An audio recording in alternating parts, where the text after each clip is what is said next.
Dear student, आज हम पढ़ेंगे अपने क्लास 10 के एक्सरसाइज 1.1 के प्रश्न नंबर 2 को। यदि इससे पहले आप हमारे चैनल पर नए तो चैनल को सब्सक्राइब करें, वीडियो पसंद आता है तो लाइक और शेयर जरूर करें। और आप यदि पहले प्रश्न को नहीं पढ़े हैं तो हमारे प्ले लिस्ट में जाके पहले प्रश्न को देखें, बहुत ही अच्छे से मैंने समझाया है। और इस प्रश्न को भी आप अंत तक देखें, मैं इतने अच्छे से समझा दूंगा कि इसके बाद से जितना भी प्रश्न है उसको हल करने में आपको कठिनाई नहीं होगी।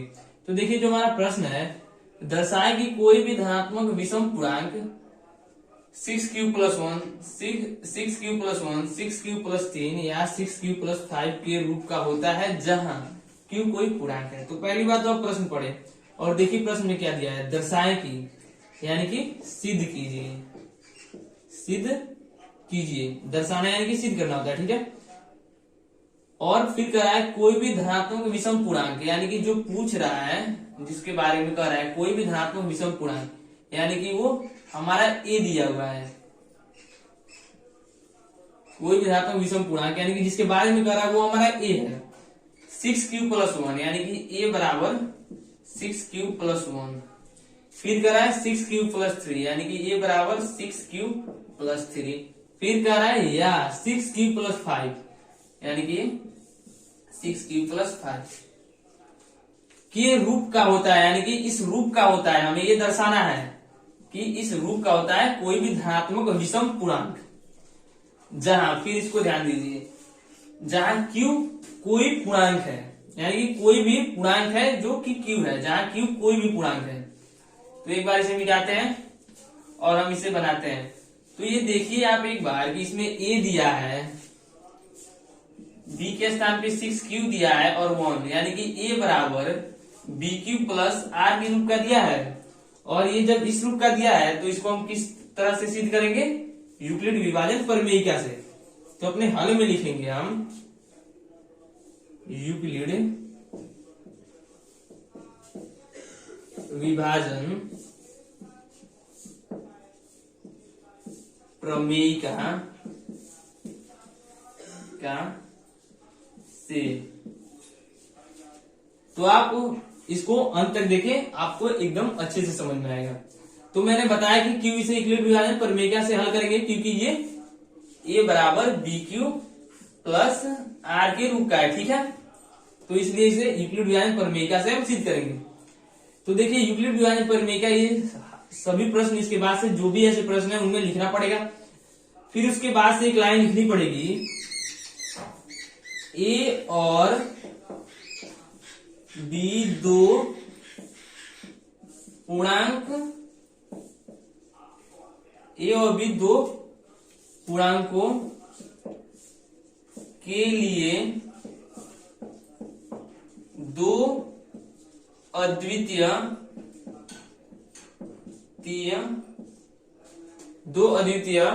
इधर लिखते हैं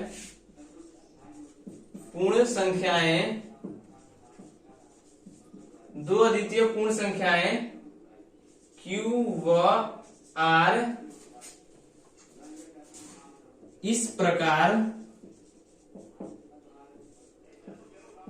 है कि।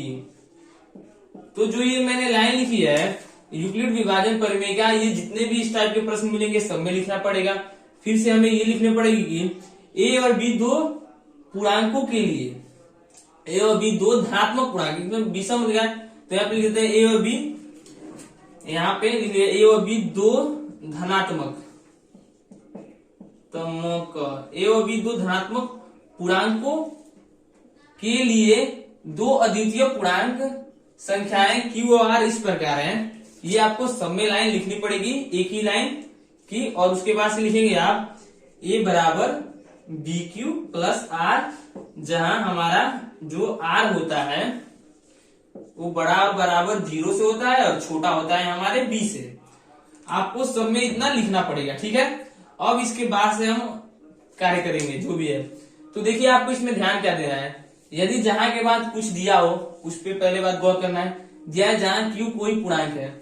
अब देखिए, जो हमारा q होता है उसके बगल में हमारा क्या होता है? b होता है। और हमें क्या करना होता है? इसमें b का ही मान ज्ञात करना होता है। तो देखिए, पहली बात b का हमारा मान कितना है? तो अपने प्रश्न में देखेंगे, यहाँ पे देखिए, यहाँ पे देखिए, यहाँ पे देखिए, जो भी पूर्णांक के बगल में होगा यानी कि q के बगल में होगा क्यू के स्थान पे आपको एम दे सकता है, के दे सकता है, कुछ भी दे सकता है, लेकिन जो हमारे क्यू के बगल में होगा, यहाँ पे जो भी दिया होगा उसके बगल में जो संख्या होगी, तो देखिए क्यू के बगल में कौन सी संख्या है, 6 है, यहाँ पे भी क्यू के बगल में 6, यहाँ पे भी क्यू के बगल में 6, और जो हमारी क्यू के बगल में होगी वो हमारी बी होगी। ठीक है, तो लिखेंगे यहाँ बी बराबर 6, और जब आपको बी ज्ञात हो जाएगा उसके बाद से हम अपना हल करेंगे और आपको सब में बी ज्ञात करना होगा। तो इसके आगे देखिए क्या लिखेंगे, तो इस सूत्र में इसको रख देंगे, ए बराबर 6q प्लस आर, और फिर देखिए यहाँ पे क्या होगा, जब बी के स्थान पे 6 होगा यहाँ पे, तो यहाँ पे भी बी के स्थान पे क्या आ जाएगा, 6 आ जाएगा। तो आर जो है वो बड़ा बराबर होगा 0 से, ऊपर लिखते हैं इसको, आर जो है बड़ा और बराबर होगा 0 से और छोटा होगा किससे, 6 से। और जब ऐसा हो जाएगा तब हम आगे लिखेंगे इसको तोड़ के कि तब आर बराबर हमारा क्या होगा, इसका अर्थ क्या होता है, इसका अर्थ जो दिया है यहाँ पे एक बार समझाते हैं, बड़ा 0 से बड़ा और बराबर है और छोटा है 6 से, तो इसका अर्थ हमारा यही होता है, बड़ा और बराबर आर है, तो यानी कि आर 0 भी है क्योंकि यहाँ पे बराबर की भी स्थिति है, और 1 2 3 4 5, और क्योंकि 6 नहीं है क्योंकि यहाँ पे बराबर की स्थिति नहीं है, जो कि 6 है वो आर से बड़ा है, यानी कि 0 से 5 तक आर के वैल्यू होंगे। तो यहाँ पे लिखते हैं 0 1 2 3 4 5, और एक बार इसको मिटाते हैं। तो अब देखिए हमने क्या देखा कि हमें यहाँ पे आर की जो है वो 1 2 3 4 5 6 मान प्राप्त हुए, और हम क्या करेंगे कि बारी बारी से आर के मानों को उठा के अपने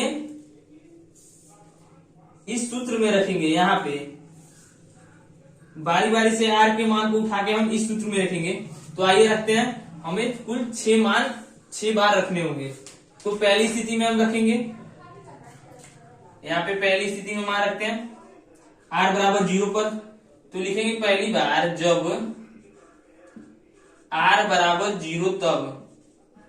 अब आ जाइए पहली स्थिति में, अब अपने मान को उठा के इसमें रखते हैं, तो हमारा क्या हो जाएगा कि ए बराबर हमारा होगा 6q प्लस 0, आर के स्थान पे हमारा क्या हो जाएगा, 0 हो जाएगा, और इसको लिख सकते हैं ए बराबर 6q। तो अब ये देखिए कि जो हमारा ए का मान आ रहा है, यानी कि धनात्मक विषम पूर्णांक इस रूप का होता है। तो जो हमारे ये विषम पूर्णांक है, जो हमें कह रहा है ए दिया था हमारा धनात्मक विषम पूर्णांक, जो कि इस रूप का है, और जो हमारा ए पे जो यहाँ पे पूर्णांक प्राप्त हो रहा है वो 6q, यानी कि धनात्मक सम पूर्णांक के रूप में प्राप्त हो रहा है। यानी कि धनात्मक सम पूर्णांक कैसे होगा, इसका भी रीजन बताता हूँ कि जिस संख्या में हम 2 से भाग देते हैं वो अधिक कट जाता है तो सम संख्या होती है, और यहाँ पे विषम यानी कि जिस संख्या में 2 से भाग देते हैं वो पूरा नहीं कटता है, वो विषम संख्या होती है। अब यहाँ पे बात आई पूर्णांक की, तो जिस पूर्णांक में हम 2 से भाग देंगे तो कट जाएगा तो धनात्मक सम पूर्णांक, और जो 2 से नहीं कटेगा वो धनात्मक विषम पूर्णांक। तो इसमें जब हम 2 से भाग देंगे तो 3q, यानी कि ये धनात्मक सम पूर्णांक है। तो यहाँ पे लिख देंगे, यहाँ पे लिखेंगे या इसको मत लिखिए, सीधे लिख दीजिए, आप डायरेक्ट लिख दीजिए, क्योंकि आप जानते हैं धनात्मक सम पूर्णांक है, तो सीधे लिखिए, जो एक धनात्मक सम पूर्णांक है। और मैंने आपको रीजन भी बता दिया कि ये धनात्मक सम पूर्णांक है, और चाहे तो एक स्टेप बढ़ा लीजिएगा, यह 2 से कट जा रहा है इसलिए यह एक धनात्मक सम पूर्णांक है। तब आपको से 2 लाइन लिखते, ऐसे मैंने एक ही लाइन लिखा। अब आ जाइए r बराबर 1 पे, तो देखिए जब r बराबर हम दूसरी स्थिति में 1 पे आ रहे हैं, जब r बराबर 1 तब देख लीजिए इस सूत्र में हम r के स्थान पे 1 रखेंगे, तो हमारा हो जाएगा a बराबर 6q प्लस 1।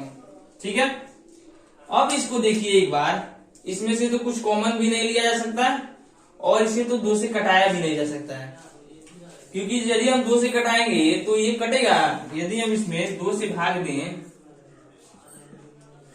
तो ये तो कटेगा नहीं, क्योंकि इसमें जब कुछ कॉमन लाते तो वही कॉमन वाला कटता, इसमें ऐसे तो 2 से कटेगा नहीं। तो देखिए जब ये 2 से नहीं कटेगा तो ये क्या होगा, विषम होगा, धनात्मक विषम पूर्णांक। तो लिखेंगे यह 2 से नहीं कट रहा है, इसलिए यह धनात्मक विषम पूर्णांक है। और मैंने जैसे पहले भी लिखा तो हम सीधे एक ही लाइन में लिख देंगे, जैसे मैंने लिखा जो एक धनात्मक विषम पूर्णांक है, क्योंकि यह 2 से नहीं कट रहा है। ठीक है। और मैं आपको एक बता दूं कि जब भी आपको आ जाए दर्शाएं यानी कि सिद्ध कीजिए, तो प्रश्न तो पहले ही से सिद्ध होता है, लेकिन हमें सिर्फ दिखाना रहता है कि वो कैसे कैसे सिद्ध हुआ है। ठीक है। ये पहले ही से सब सिद्ध है।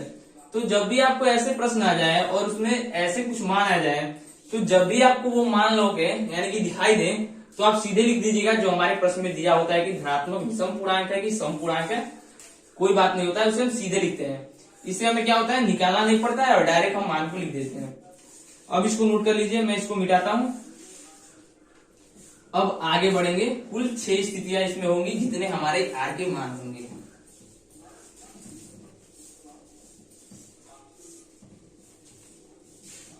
इसको छोड़ देता हूं क्योंकि हमें इसी में रखना है। अब आइए अपने तीसरे स्थिति में, जो इसके बाद से लिखेंगे। आर बराबर जब आर बराबर 2 तब। अब आ गई अपने तीसरी स्थिति में। तो अब आर के मान को हम इसमें अपने सूत्र में रखेंगे, जो कि है ए बराबर 6 प्लस आर। तो ये हमारा हो जाएगा ए बराबर 6 प्लस 2। अब देखिए इसमें कुछ कॉमन है, तो हाँ कॉमन है। क्या कॉमन है, तो 2 कॉमन है, तो 3 प्लस 1। अब देखिए क्या ये धनात्मक सम पूर्णांक है, हाँ, क्योंकि जब हम इसमें 2 से भाग देंगे, देख लीजिए 3 प्लस 1, जब हम इसमें 2 से भाग देंगे तो ये हमारा कट जाएगा और हमारा बचेगा 3 प्लस 1, जो कि हमारे पहले में ऐसा नहीं हो रहा था। अब आज इसको हम हल करते हैं। तो जैसे मैं हर बार डायरेक्ट लिख रहा हूं, ऐसा जो एक धनात्मक समपूर्णांक है,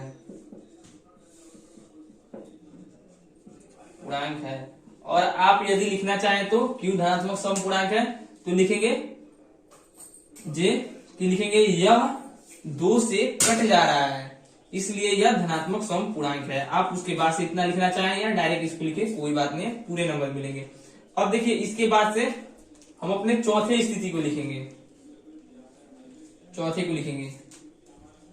यहां पे मैं चौथा लिखता हूं और इसको एक बार मिटा देते हैं। आप सिर्फ इन मानों को याद रखिएगा कि कौन कौन से मान आए हैं, ठीक है, इनको याद रखना है, सिर्फ इन मान को जी कौन कौन से आए हैं, ठीक है। अब मैं इस बार इसको मिटाता हूं, आप इसको नोट कर लीजिएगा। अब आते हैं अपने चौथी स्थिति में। एक बार समझ लीजिए, किसी भी प्रश्न में दिक्कत नहीं गई इस प्रकार के। देखिए अब चौथी स्थिति में आते हैं, तो ये हमारी तीसरी थी, मैंने यहाँ पे दूसरा डाला, ये तीसरी थी। चौथी में आते हैं, जो कि हमारा क्या है, आर बराबर कितना है, 3 है। जब आर बराबर 3 तब। अब अपने सूत्र में आर बराबर 3 को रखेंगे, जैसा कि हम रखते हैं।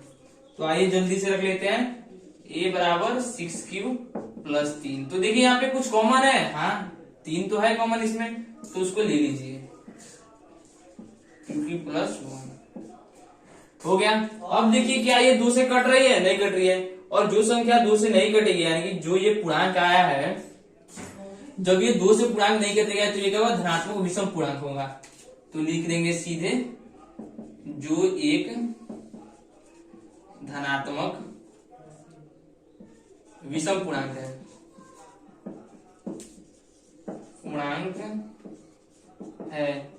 और मैंने प्रश्न में इसलिए कहा था कि गौर कीजिएगा कि कोई क्यू क्यू कोई भी पूर्णांक हो सकता है, यानी कि हमारे क्यू के स्थान पे कुछ भी हो सकता है, जो एक धनात्मक विषम पूर्णांक है। आ गया। अब आइए हम अपने पांचवी स्थिति में चलते हैं। r बराबर 4 पर जब r बराबर 4 तब अब हम फिर अपना मान उठाकर जैसा कि करते आ रहे हैं सूत्र में रखेंगे +4। देखिए कुछ कॉमन है, हाँ है, 2 कॉमन है इसमें, तो 2 कॉमन ले लेंगे तो 3q + 2 आ गया।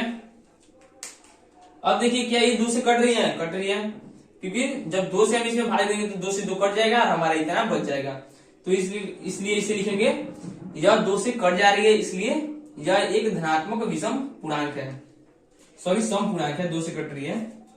तो मैं लिख दे रहा हूं जो एक धनात्मक, डायरेक्ट लिख रहा हूं जो एक धनात्मक सम पूर्णांक है,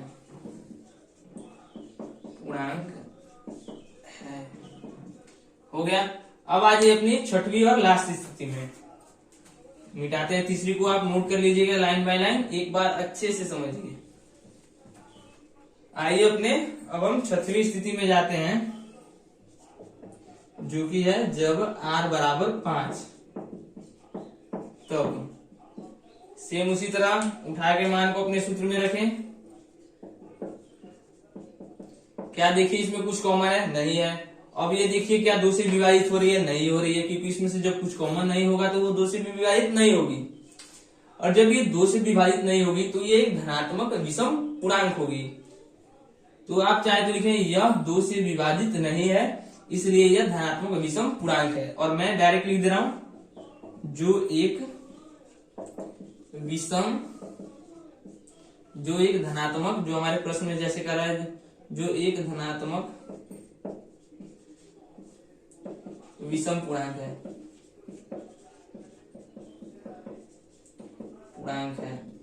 तो अब देखिए हमारी टोटल स्थितियां खत्म हो गई, जितनी थी r की मान वो हमारी सारी स्थितियां बनेगी, जितना r का मान होगा उतनी बार हम ज्ञात करेंगे।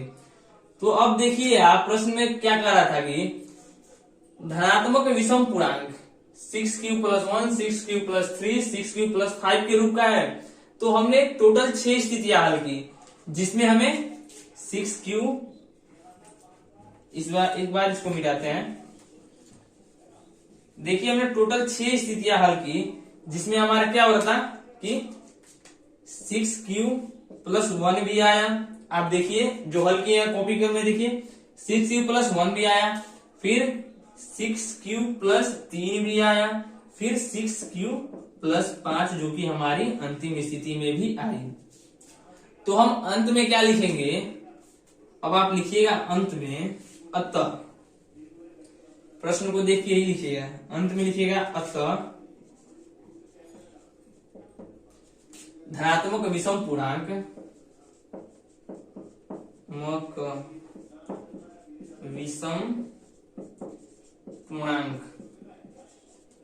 अतः धनात्मक विषम पूर्णांक 6q + 1,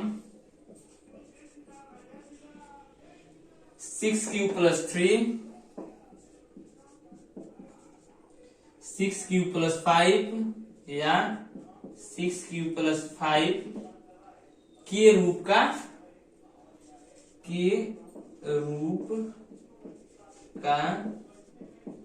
होता है, जो कि हमारा प्रश्न में था। अब लास्ट में लिख दिया प्रूव्ड। तो यही हमें सिद्ध करनी थी कि हमारी जो धनात्मक विषम पूर्णांक होती है वो इस प्रकार की होती है। तो चलिए इस प्रकार हमारा दूसरा प्रश्न समाप्त हुआ। जो ये हमारा दूसरा प्रश्न है, इसी की जैसे और भी हमारे एक्सरसाइज में प्रश्न है, वो भी सेम इसी प्रकार से बनेंगे। तो चलिए अब उन प्रश्नों को बनाते हैं। आइए अब हम अपने चौथे प्रश्न को देखते हैं। मैंने तीसरा प्रश्न इसलिए नहीं लिखा है क्योंकि वो हमारे इस रूप का नहीं था, इसलिए मैंने सोचा जो एक रूप के हैं उन्हें एक साथ हल करते हैं, ठीक है। तो चौथी को देखिए, यूक्लिड विभाजन प्रमेयिका का प्रयोग करके, यानी कि हमारे पहले प्रश्न में नहीं दिया हुआ था और इसमें पहले ही हमारा प्रश्न खुद कह रहा है कि यूक्लिड विभाजन प्रमेयिका का प्रयोग करके दर्शाएं कि, यानी कि सिद्ध कीजिए किसी धनात्मक पूर्णांक का वर्ग, ये हमारा मेन है जिसे हमें ध्यान में रखना है। किसी धनात्मक पूर्णांक का वर्ग किसी पूर्णांक m के लिए, यानी कि धनात्मक पूर्णांक का वर्ग, यानी कि ये हमारा ए दिया है पहले प्रश्न में जैसे मैंने बताया, किसी पूर्णांक m के लिए 3m+1 के रूप का होता है। तो किसी धनात्मक पूर्णांक का वर्ग यानी कि ए दिया है और उसका वर्ग यानी कि हमें ए स्क्वायर निकालना है। आइए इसको हल करते हैं। तो मैंने जैसा कि पहले प्रश्न में लिखा कि हमें यूक्लिड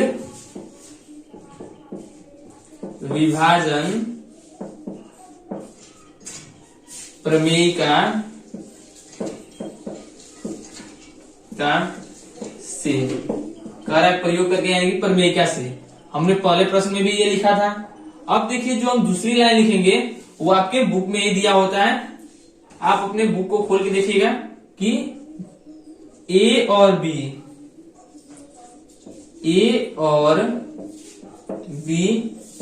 दो धनात्मक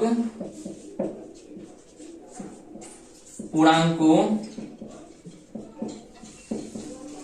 के लिए, ए और बी दो धनात्मक पूर्णांकों के लिए दो अद्वितीय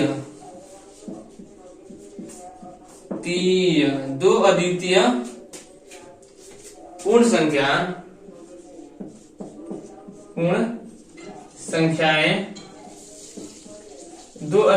संख्याएं Q व R इस प्रकार है कि, ये लाइन हमारी बुक में दी हुई है और हम इसे जितने भी इस प्रकार के प्रश्न है उसमें हम लिखेंगे कि ए और बी दो धनात्मक पूर्णांक के लिए दो अद्वितीय पूर्णांक की संख्या Q और R इस प्रकार है कि, तो ये होती है हमारी A बराबर BQ प्लस R के रूप में, जहां हमारा जो R होता है वो बराबर 0 से छोटा होता है हमारे B से। ठीक है। अब देखिए मैंने बताया कि हमें B ज्ञात करना होता है।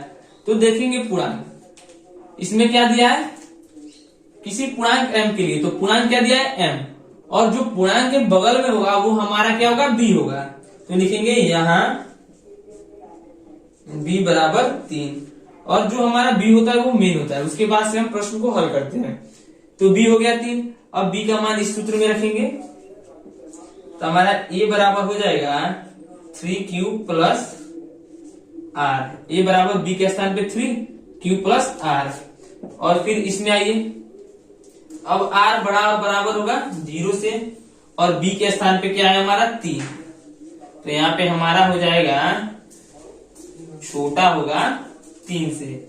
अब देखिए जब इतना हो गया तो इसको तोड़ेंगे तो यानी कि हमारा ये कितना हो जाएगा, r बराबर कितना हो जाएगा, अच्छे से लिखते हैं, r बराबर हमारा कितना हो जाएगा। इसका अर्थ होता है, यानी कि मैंने पहले में समझाया कि बड़ा और बराबर जब हो यानी कि वो भी शामिल है। यदि बराबर की स्थिति में हो तो वो संख्या उसमें शामिल होती है। तो 0 शामिल है, 1 शामिल है, 2 शामिल है, लेकिन इसमें 3 शामिल नहीं है क्योंकि r से बड़ा है 3। यदि बराबर होता तो उसमें 3 भी शामिल होता। अब देखिए हमारे जो ये प्रश्न में 3 स्थितियां बनी, एक 0 पे, 1 पे, 2 पे। तो बारी बारी से पहले के जैसे हल करेंगे इसमें। तो पहली स्थिति में आ जाइए, जब पहली स्थिति डाल देते हैं, जब r बराबर 0 तब।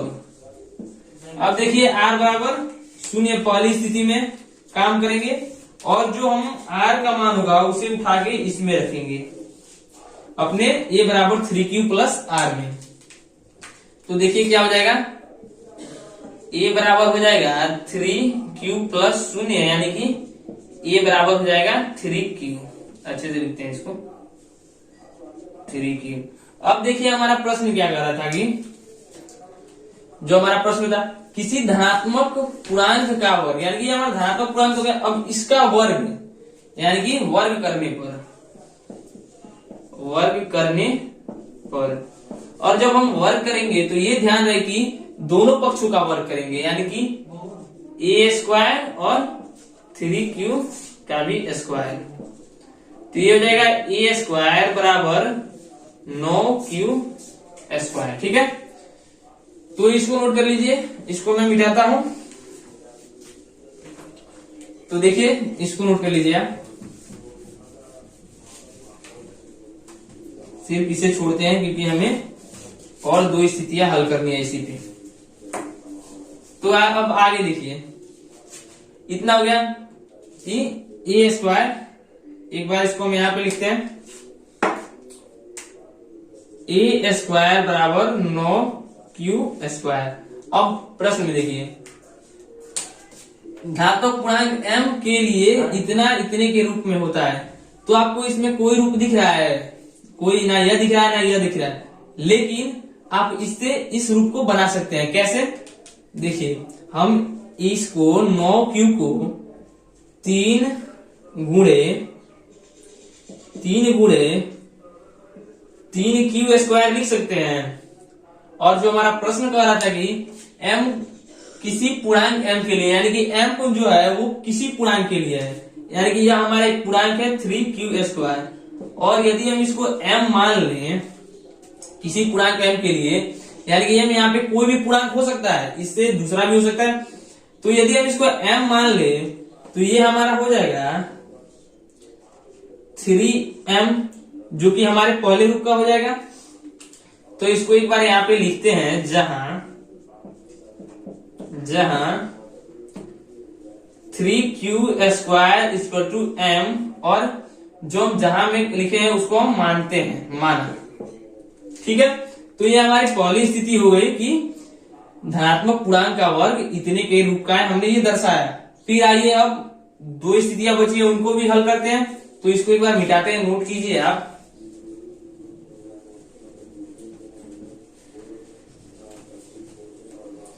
अब आ जाइए दूसरी स्थिति में, जब r बराबर 1, जब r बराबर 1 तब। अब देखिए, अपने r के मान को हम उठा के अपने सूत्र में रखेंगे। तो हमारा a बराबर हो जाएगा 3q प्लस 1। देखिए, इसमें से कुछ कॉमन ले सकते हैं, नहीं ले सकते हैं। तो जब कुछ कॉमन नहीं लेंगे तो हमारे प्रश्न के हिसाब से उसका वर्ग करेंगे, जो पूर्णांक हमें प्राप्त है उसका वर्ग करेंगे। तो लिखेंगे वर्ग करने पर, वर्ग करने पर। और मैंने बताया कि जब भी वर्ग करेंगे तो दोनों पक्षों का करेंगे, ना कि एक पक्ष का। तो हो जाएगा a स्क्वायर बराबर 3q प्लस 1 का होल स्क्वायर।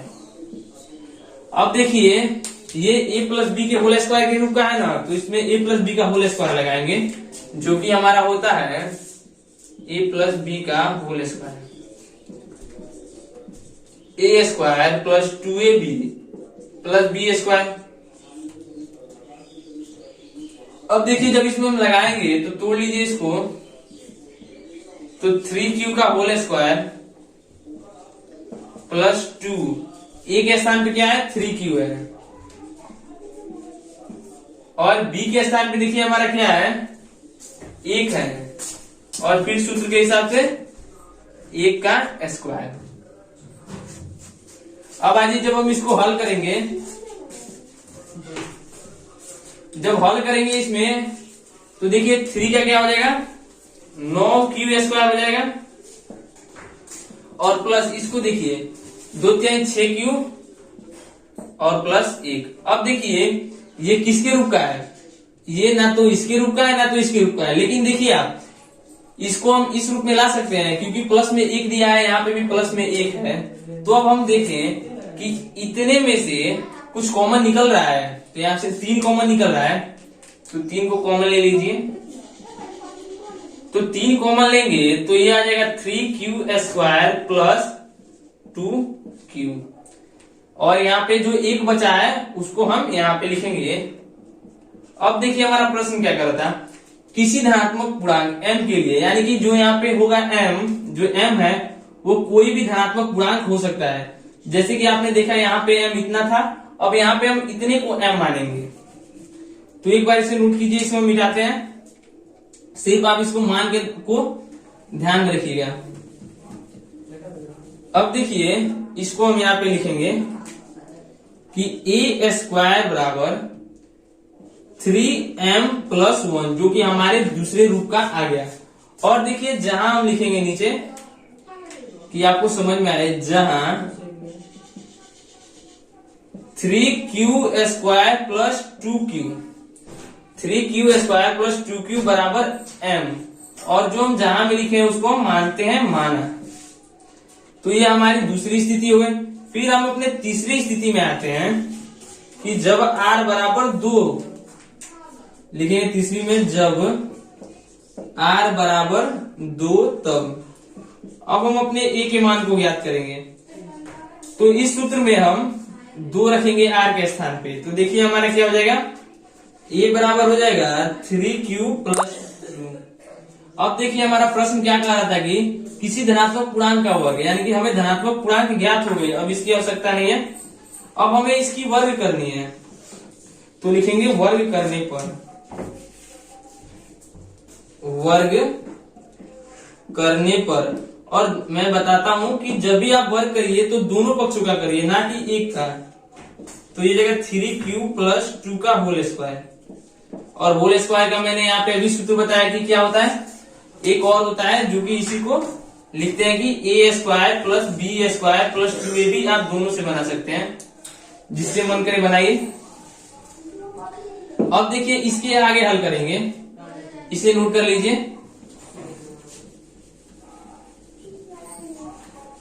तो अब इसी सूत्र पे सिर्फ आप इसके मान को याद रखिएगा कि हमारा क्या क्या मान आया, ठीक है। तो देखिए अब हम इस सूत्र को हम बनाएंगे इस सूत्र के हिसाब से। तो देखिए a² बराबर, अब इसको हम होल स्क्वायर के रूप में तोड़ेंगे इस फॉर्मूले से, तो 3q का whole square plus 2 into a का वैल्यू देखिए क्या है, 3q है, 3q इंटू b की वैल्यू क्या है, हमारी 2 है, और प्लस 2 का होल स्क्वायर। आ जाइए हल करिए, 9q² प्लस 2 दूना 4, और 4 से जब 3 में करेंगे तो 12q प्लस 4। अब देखिए क्या ये किसी के रूप का है, इसमें से किसी का भी रूप नहीं है, लेकिन हम इसको क्या इस रूप में ला सकते हैं। देखिए हम इसको इस रूप में कैसे लाएंगे, क्योंकि हम जानते हैं कि पहले लिखते हैं 9q² प्लस 12q। हम जानते हैं कि 4 को क्या लिख सकते हैं, एक बार इसको रफ करते हैं, 4 को क्या लिख सकते हैं, 3 प्लस 1 लिख सकते हैं। और जब हम 4 को 3 प्लस 1 लिखेंगे तो अब हम इन तीनों में ध्यान से देखेंगे कि इसमें क्या कॉमन है, 3 कॉमन है, और जब हम यहाँ से 3 कॉमन ले लेंगे तो हमारा बनेगा 3q² plus 4q plus 1 plus 1, common ले लिए 3। अब हम इसको m मान लेंगे, तो ये हमारा इस रूप का बन गया, इस रूप का। तो जहां तक बनता है उसको हम बनाएंगे, हम स्टेप बाय स्टेप आगे हल करते जाएंगे, वो खुद ब खुद देखने से पता चल जाएगा कि किस रूप का वो बन सकता है, ठीक है। और बगल में तब लिख देंगे जहां, बगल में लिखेंगे जहां कि हमारे ये ब्रैकेट वाले 3q² प्लस 4q प्लस 1 बराबर m, जो कि हम माने हैं, माना। तो देखिए आप प्रश्न में कि तीनों स्थितियां जब हमने हल की तो हमें ये आया और 2 बार ये आया, और हमारा प्रश्न पूछ रहा था कि किसी धनात्मक पूर्णांक का वर्ग, यानी कि समय हमने वर्ग किया किसी पूर्णांक m के लिए, यानी कि ये हमारा पूर्णांक किसी पूर्णांक m 3 बार अलग अलग आया। 3 बार आपने देखा कि पूर्णांक m हमारा क्या है, अलग अलग आया। इतने इतने के रूप का होता है, हाँ होता है, हमने हल करके देख लिया। तो आप लिखेंगे लास्ट में, आप लास्ट में यहाँ पे लिख देंगे अतः किसी धनात्मक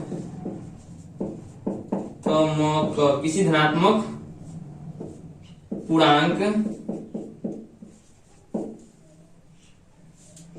का वर्ग, प्रश्न से ही किसी धनात्मक पूर्णांक का वर्ग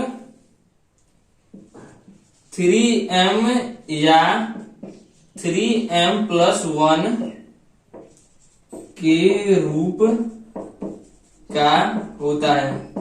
अंत में इसे जरूर लिखिएगा, होता है, और लिख दीजिएगा प्रूव। हमने सिद्ध कर दिया कि धनात्मक पूर्णांक का वर्ग का रूप ऐसे होता है। आइए हम अपने नेक्स्ट प्रश्न को देखते हैं, जो कि सेम इसी के रूप का है। पांचवें प्रश्न को हल करते हैं, जो कि हमारा अंतिम प्रश्न है, जो कि इस टाइप के हैं। यूक्लिड विभाजन प्रमेयिका का प्रयोग करके बता दिया है, दर्शाइए कि यानी कि सिद्ध कीजिए किसी धनात्मक पूर्णांक का घन, यानी कि जो हमारा ध्यान देने योग्य बात है वह किसी धनात्मक पूर्णांक का घन, यानी कि धनात्मक पूर्णांक जो दिया है वो हमारा a होगा और घन कर रहा है यानी कि a क्यूब। 9m 9m+1 या 9m+8 के रूप का होता है। तो जैसा कि हम दो प्रश्नों में लिखे हैं वैसे ही इसमें लिखेंगे जो हमारे प्रश्न में। तो हम अपने क्वेश्चन नंबर 5 को हल करते हैं। मैंने एक बार वीडियो बनाया तो देखा कि वीडियो बीच में ही कट गया था, तो आइए एक बार फिर से इसे हम हल करते हैं। तो देखिए एक बार प्रश्न को पढ़ते हैं। यूक्लिड विभाजन प्रमेय का प्रयोग करके दर्शाएं कि किसी धनात्मक पूर्णांक, यानी कि जिसके बारे में पूछता है वो हमारा a होता है, का घन, जो कि हमारा मेन पॉइंट है। मैंने बताया कि ये हमारा मेन, इसको ध्यान रखना है। 9m 9m+1 या 9m+8 के रूप का होता है। तो पहले हम लिखेंगे जो हमारे प्रश्न कह रहा है यूक्लिड विभाजन प्रमेय का प्रयोग करके, तो लिखेंगे यूक्लिड विभाजन प्रमेयिका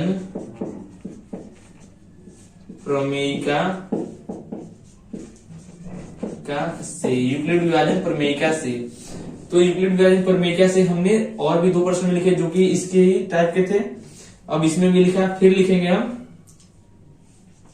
a और b दो धनात्मक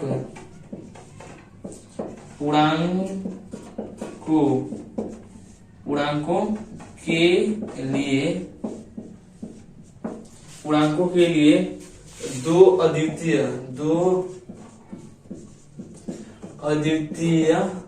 पूर्ण संख्याएं लिख दे, पूर्ण इधर लिखते हैं इसको, पूर्ण संख्याएं Q व R इस प्रकार है कि। तो हम यह लाइन अपने दो प्रश्न में लिखे, फिर तीसरे में भी लिख रहे हैं, जो कि सेम है। a और b दो धनात्मक पूर्णांकों के लिए दो अद्वितीय पूर्ण संख्याएं Q और R है, जो कि हमें इस टाइप के प्रश्न में सभी में लिखने पड़ेंगे। ये निश्चित लाइन है, ठीक है, तो इनको हम याद रखेंगे। फिर उसके बाद लिखे थे a बराबर, जो कि इस प्रकार परिभाषित है कि a बराबर BQ + R, और शर्त क्या है, और हमारी जो शर्त है कि R बड़ा और बराबर है 0 से और छोटा है किससे, b से, ये हमारी शर्त थी। फिर मैंने बताया कि उसके बाद से हम b को देखते हैं कि हमारे प्रश्न में b क्या दिया हुआ है। तो लिखेंगे यहाँ b बराबर, अब देखिए b हमारे प्रश्न में देखिए पूर्णांक, अद्वितीय पूर्णांक Q और R। तो देखिए यहाँ पे Q के स्थान पे देखिए यहाँ पे अद्वितीय पूर्णांक क्या दिया है, m दिया है, यहाँ पे पूर्णांक m, और जो m के बगल में होगा, यानी कि हमारे प्रश्न में सिर्फ एक ही देगा। जब भी इस टाइप का कोई प्रश्न मिलेंगे तो उसमें एक पूर्णांक देगा, यहाँ पे m के रूप में दिया है, k के रूप में देगा, कहीं पे c के रूप में देगा, तो उससे कोई बात नहीं है। जो उसके बगल वाला होगा, यानी कि देख लीजिए तीनों ही हमारे जो रूप दिए हैं उसके m के बगल में क्या है, हमारा 9 है, तो हमारा b बराबर क्या हो जाएगा, 9। अब हम क्या करते थे, अब इस 9 को हम इसमें रखते थे अपने सूत्र में। तो a बराबर हमारा हो जाएगा 9Q + R, और शर्त क्या हो जाएगा तब हमारा कि R बड़ा और बराबर है 0 से और छोटा होगा b के स्थान पे क्या है हमारा 9, तो छोटा होगा किससे, 9 से। और जब हम ऐसे करते थे तो अब हम R के मान को क्या करते थे, लिख लेते थे। तो R का मान यहाँ से कितना होगा, तो R बराबर हो जाएगा, बड़े और बराबर की स्थिति में 0 है तो 0 सम्मिलित होगा, 1 2 3 4 5 6 7 8, और हमारा 9 इसलिए नहीं होगा क्योंकि ये बड़ा तो है लेकिन बराबर की स्थिति में नहीं है, इसलिए हमारा 9 नहीं होगा। तो अब देखिए यहाँ पे R का मान 1 2 3 4 5 6 7 8 9, हमारा R का मान 9 है। और हम जानते हैं कि जितने हमारे R के मान निकलेंगे उतने बार हम R के मान को अपने इस सूत्र में, जो कि हमें यहाँ पे प्राप्त है, इसमें रख के हल करेंगे और देखेंगे कि रूप हमारा जो इस रूप का, यानी कि जो दिया है इस रूप का आ रहा है या नहीं। तो ऐसे तो हम कल हल करेंगे तो हमारे पास टोटल आर के 9 मान है, जो कि हमारे प्रश्न को बेहद बड़ा कर देगा।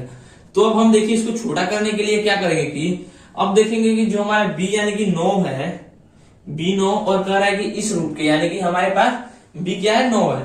तो अब देखेंगे कि बी किसके गुणा में आता है, तो 3 में आता है, और सबसे छोटी संख्या गुणे की कौन है 9 के लिए, तो वो 3 होती है। तो यहाँ पे हम बी को क्या लिख लेंगे 3 लिख लेंगे, ताकि जो हमारा प्रश्न है वो छोटा हो जाए। और जहां जहां पे हमने b बराबर 9 रखा है वहां पे 3 कर लेंगे, और आप चाहे तो b बराबर 9 पे भी हल कर लीजिएगा, जो कि बेहद बड़ा होगा। ठीक है, अब देखिए तो r का मान हमारा कितना हो जाएगा 0 1 2, जिसमें हमारा 3 सम्मिलित नहीं होगा, क्योंकि 3 बड़े की स्थिति में है लेकिन बराबर में नहीं है। अब आइए इसको हल करते हैं। तो आप इसको नोट कर लीजिए, क्योंकि हमें घन करना है, प्रश्न बड़ा होगा, इसलिए इसे नोट कीजिए।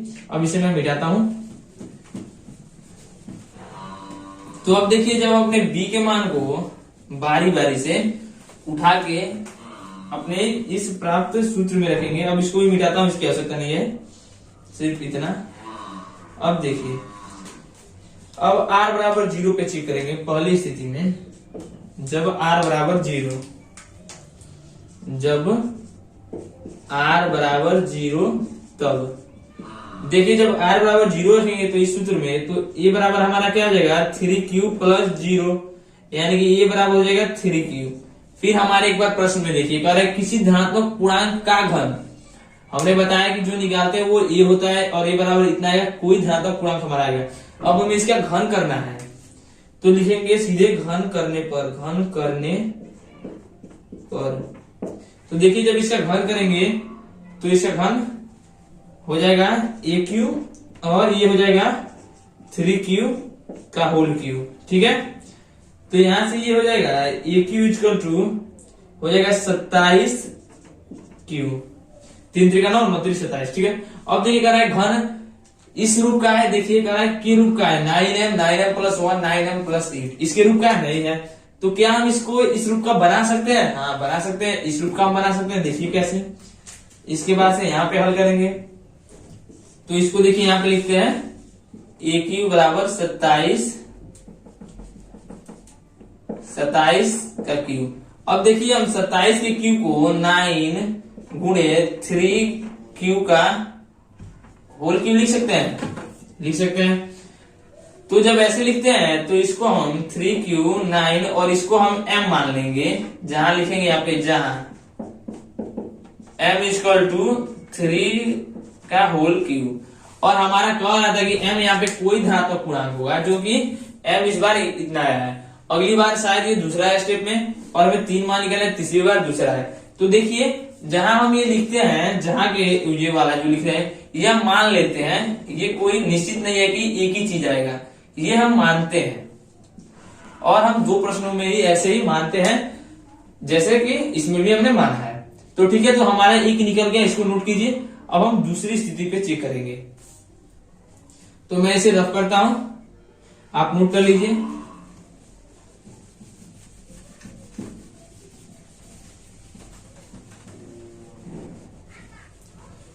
सिर्फ हमें इतना याद रखना है कि हमारा एक रूप इतने का आ गया है, एक रूप आ गया है। अब दूसरी स्थिति देखिए, जब r बराबर 1 तब, जब देखिए जब r बराबर 1 होगा तो अपने r के मान को इस सूत्र में रखेंगे।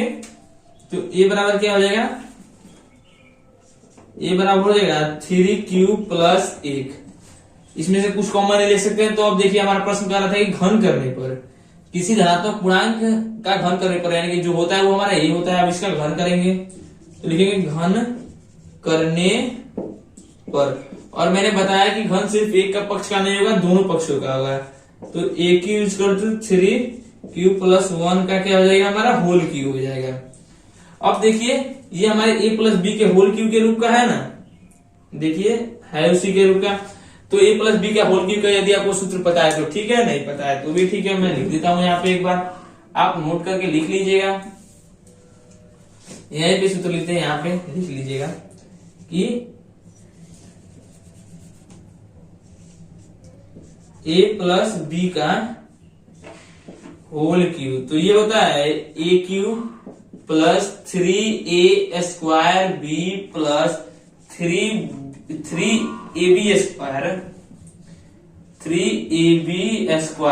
प्लस bq, जो कि हमारा ये होता है। अब इस सूत्र को हम इसमें अप्लाई करेंगे, तो आगे हल करते हैं इसके। तो देखिए हमारा क्या हो जाएगा, ए क्यू तो हमारा ऐसे ही रह जाएगा, ए क्यू बराबर, अब देखिए यहाँ पे ए के स्थान पे क्या है 3q, तो यहाँ पे हो जाएगा 3q का q। अब देखिए 3 हमारे सूत्र के हिसाब से 3a² का है, तो a के स्क्वायर पे हमारा 3q है, तो इंटू 3q का स्क्वायर इंटू, फिर देखिए हमारा क्या कर रहा है b, तो b के स्थान पे 1 है। अब आगे हल करेंगे प्लस, फिर यहाँ पे आ जाइए 3, फिर a, तो a के स्थान पे हमारा 3q है, 3q, फिर आ जाइए कर रहा है b, तो b का स्क्वायर करा, तो b के स्थान पे हमारा 1 है और 1 का स्क्वायर कर देंगे। फिर आ जाइए आगे कर रहा है bq, यानी b के स्थान पे 1 है, 1 का हमारा q कर रहा है। ठीक है, आगे हल करते हैं, तो ये हो जाएगा aq बराबर 3q, यानी कि ये हमारा हो जाएगा 27q, 3 त्रिका 9 और 9 27। फिर आ जाइए यहाँ पे, तो हो जाएगा ये 3 इंटू 9 स्क्वायर, 9q का स्क्वायर हो जाएगा। फिर यहाँ पे आ जाइए, तो 1 से गुणा करेंगे तो हमारा बात वही होगा। फिर आगे देख लीजिए यहाँ पे 3 त्रिका 9q और 1 से गुणा करेंगे तो वही होगा, और फिर हमारा 1 का घन हमारा 1 ही होगा। ठीक है, आगे देखिए, अब देखते हैं, पहले एक स्टेप और बढ़ा लें, 27q प्लस 27q स्क्वायर और प्लस 9q प्लस 1। अब देखिए जो कि हमारा ये है, क्या इन तीनों में से रूप का है किसी का, तो नहीं है, लेकिन हम क्या इसको इस रूप का बना सकते हैं, तो हाँ बना सकते हैं, क्योंकि यहाँ पे प्लस 1 है और इसमें प्लस यहाँ पे 1 है। तो अब देखिए इस रूप का बना सकते हैं कैसे, क्योंकि जब हम इसमें तीनों में, देखिए आप तीनों में ध्यान से देखिए, इस तीनों में, इन तीनों में देखिए कि यहाँ पे 9 कॉमन है और यहाँ पे प्लस 1 है, तो एक स्टेप और बढ़ाते हैं, aq = 9 कॉमन ले लेते हैं, तो 3q का हो q प्लस 3q का स्क्वायर और फिर प्लस यहाँ पे q और प्लस 1 बचता है। अब देखिए मैं इसको मिटाता हूँ, इसको नोट कर लीजिएगा, इसको मैं मिटाता हूँ क्योंकि ये लंबा है थोड़ा और हमें प्रश्न को थोड़ा और हल करना है। देखिए अब देखिए इसको भी मैं मिटाता हूँ, इसका काम नहीं है, आप नोट कर लीजिएगा उसको। देखिए अब यहाँ पे, अब इतने में हम aq और बराबर, अब हम इतने को m मान ले 9m प्लस 1, तो ये इस रूप का आ जाएगा।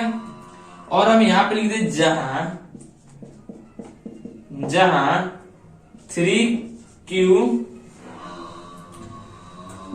3q square plus q = m, और जो हम यहाँ पे लिखते हैं यहाँ पे बगल में लिख लीजिएगा, हो सके तो माना, क्योंकि जो यहाँ पे हम जहां लिखते हैं उसको हम क्या करते हैं, मान लेते हैं। ठीक है, अब देखिए हमारा जो दूसरा था इस रूप का हो गया। अब आइए अपने तीसरे को हल करते हैं 2 पर, इसको मिटाते हैं, नोट कर लीजिएगा उसको। तो यहाँ पे मैं लिख रहा हूं जब तीसरी स्थिति में कि जब r बराबर 2 तब, तो हम r बराबर 2 अपने इस मान में रखेंगे, तो हमारा a बराबर हो जाएगा 3q प्लस 2। अब देखिए इसमें से कुछ कॉमन ले सकते हैं तो नहीं ले सकते हैं, तो अब क्या करेंगे, घन करेंगे, क्योंकि हमारा प्रश्न कह रहा है घन करने पर, तो घन करेंगे तो दोनों पक्षों का करेंगे, ना कि एक पक्ष का। तो 3q प्लस 2 का घन, और मैंने अभी आपको बताया सूत्र, इसको थोड़ा आप रफ कर लेते हैं, इसकी आवश्यकता नहीं है, हम नीचे हल करेंगे, नोट कर लीजिएगा। अब देखिए जो घन का मैंने सूत्र बताया था उसको यहाँ पे लिखते हैं, चूंकि बड़ा लिखते हैं थोड़ा, चूंकि ए प्लस बी का क्यूब होता है A cube plus 3a² B plus 3ab² plus B cube, हमारा यही होता है। और थोड़ा इसको रफ करते हैं, नोट कर लीजिएगा।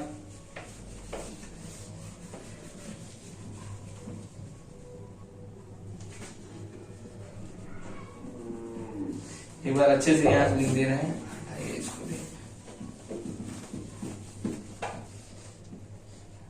तो हम अपने सूत्र को लिख लेते हैं, A cube plus 3a² B plus 3ab² plus B cube.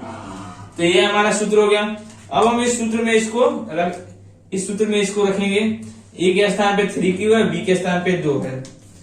तो आज ये हमारा ये हो जाएगा ए क्यू, तो वैसा ही रहेगा ए क्यू, ये हो जाएगा ए क्यू यानी कि 3q का होल क्यूब, फिर से प्लस 3 ए के स्थान पे इतना का स्क्वायर यानी कि 3q का स्क्वायर, फिर देख लीजिए बी के स्थान पे 2 है इंटू 2, फिर प्लस यहां पे आ जाइए 3, फिर कराए ए, तो ए के स्थान पे 3q है, फिर आ जाइए बी, तो बी का स्क्वायर यानी कि बी के स्थान पे 2 है तो 2 का स्क्वायर, फिर आ जाइए प्लस, फिर यहां पे आ जाइए तो यानी कि 2 का घन क्यूब। अब आइए हम इसको हल करते हैं। तो ये हमारा हो जाएगा ए क्यूब इक्वल टू, इसका घन करेंगे तो यानी कि 27 का क्यूब, इसको हल करेंगे तो देखिए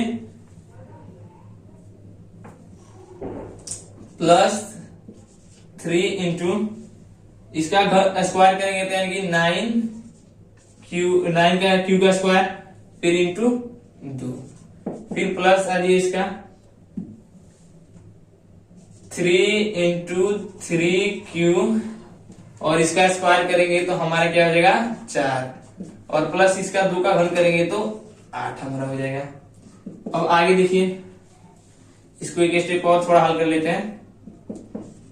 27q प्लस, अब देखिए 2 3 6 और 6 में 9 से करेंगे तो 54 स्क्वायर, 54 क्यू का स्क्वायर, 3 दूना 6 और 6 9 54 क्यू का स्क्वायर। अब प्लस यहाँ पे आइए 3 3 9 और 9 चुके 36 क्यू प्लस 8। अब देखिए जो हमारा घन है वो इन तीनों में से किसी के रूप का है नहीं है, लेकिन हम इसको इस रूप का कर सकते हैं क्योंकि यहाँ पे देखिए 8 है और यहाँ पे भी 8 है, और इन तीनों में से हम 9 को कॉमन ले सकते हैं।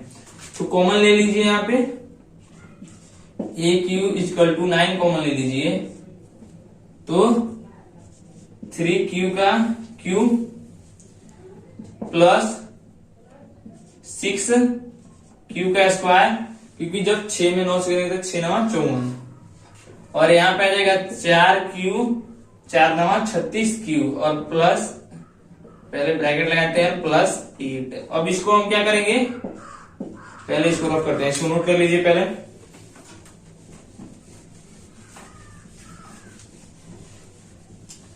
अब इसको हम क्या करेंगे, इतने को ब्रैकेट के अंदर वाले को हम m मान लेंगे, तो ये हो जाएगा 9m प्लस 8। देखिए अपने तीसरे रूप का हो गया, पहला पहले रूप का था, दूसरा दूसरे, तीसरे रूप का था, ठीक है। और यहाँ पे बगल में लिख लेंगे जहां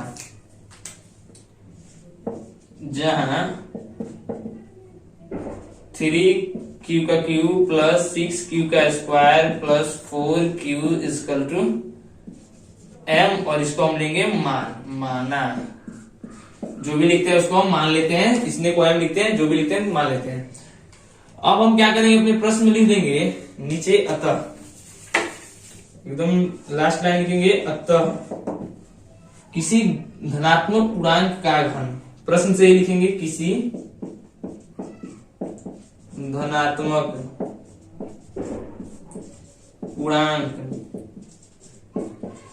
का घन, किसी धनात्मक पूर्णांक का घन 9m 9m प्लस 1 या 9m प्लस 8 के रूप का होता है।